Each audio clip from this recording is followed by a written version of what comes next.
Bigla ko lang nakita kanina na same day ay kumain kami sa Cebu ng Osdogua. Pero kaya ako nagulat kasi kanina ko lang siya nakita mga 5 p.m. Tapos mga 12 of noon, nilabas ko na yung ayan. May naka-store na utak ng baboy sa freezer ng ilang months. Sabi ko, ay gagawin ko to Osdogua. Dahil na-miss ko na sa Cebu. Nakita ko yung memories na yun. So, let's do it! Sana all laging may pera.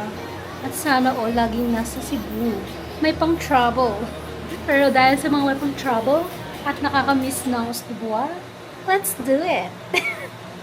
Party! Painitin lang natin yung kawali. Tapos, meron lang akong bawang, sibuyas, sili. Tingnan ko kung pwedeng lagyan.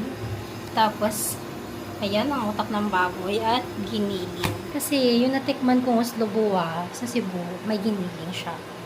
Unting-unti lang. Pero try natin. Oh, anong lasa? Ano kayo?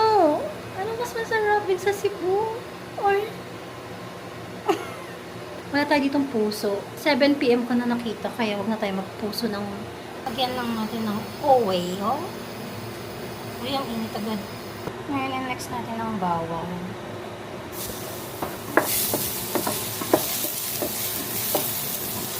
Sibuyas. Tama na natin itong sili.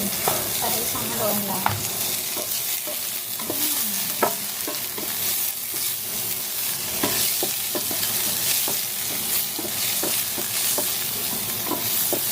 Ayan na, ilubo na siguro sa anghang.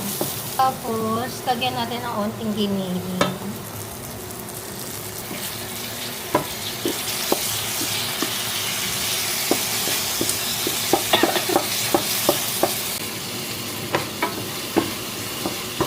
Dinamihan ko yung giniling ko. Kasi, medyo madami yung utak.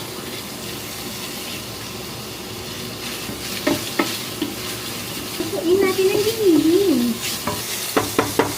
Tapos, ilagay na natin ang utak. Ang utak ng humagsikan. Char.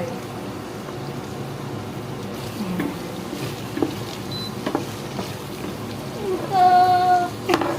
Osdogua, I miss you so much.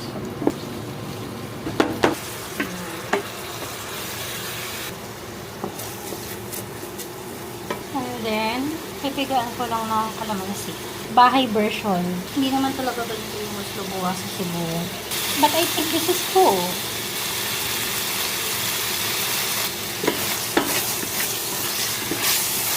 Kailangan maluto yung utak.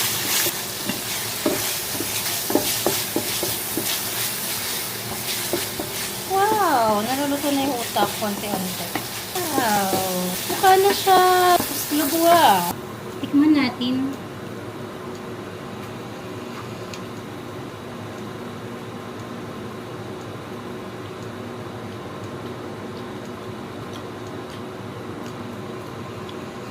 Hindi siya tulad. Feeling ko kulang siya ng seasoning or ng pampalasa. Lagyan ko siya ulit ng patis. Kasi ang daming patis nung pampalasa niya talaga yung patis dun. Putuin ko na lang saglit to. Wow! Ito yung amoy! Daddy! Amoy Osdogua. Ito yung amoy nun. Ayan na ang Osdogua ng Cebu. Tikman natin. Tikman natin. Tikman natin.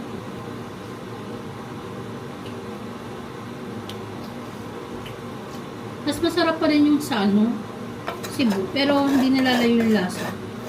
Ang dami ah. Tikman mo. Ang dami nga eh. Ulit ka ulit.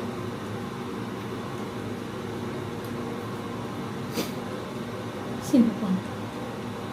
Ang lasa.